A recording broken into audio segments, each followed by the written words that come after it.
10 მიზეზი, რატომ არის ამბასადორ გოდერძის საუკეთესო ადგილი დასასვენებლად. პირველი, ძალიან მაგარი სპა ტერიტორია. დიდი შიდა აუზი, ცხელი გარე ჯაკუზი, მასაჟი და საუნა. მეორე, საიდუმლო ღამის კლუბი. ეს ის ადგილია, სადაც საღამოობით ნამდვილად მოწყენას ვერ მოასწრებთ.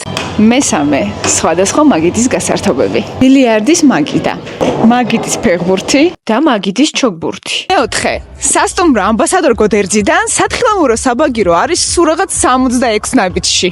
მეხუთე, ამბასადორის პირველ სართულზე შეგიძლიათ იქირავთ ნებისმიერი სათხილამურო აღჭურვილობა. მეექვსე, სასტუმროს წინ შეგიძლიათ იქირავთ თოვლმავალიც. მეშვიდე, გიგანტური ზომის ნომერი მთის და საბაგიროს ხედებით. მერვე, ცალკე გასართობის სივრცე ბავშვებისთვის და pet-friendly გარემო. მეცხრე, უდიდესი რესტორანი, რომელიც მთელი დღის განმავლობაში მზად არის უგემრიელესი კერძებით გიმასპინძლოთ. მეათე, სასწაული ხედები და სასწაული ბუნება.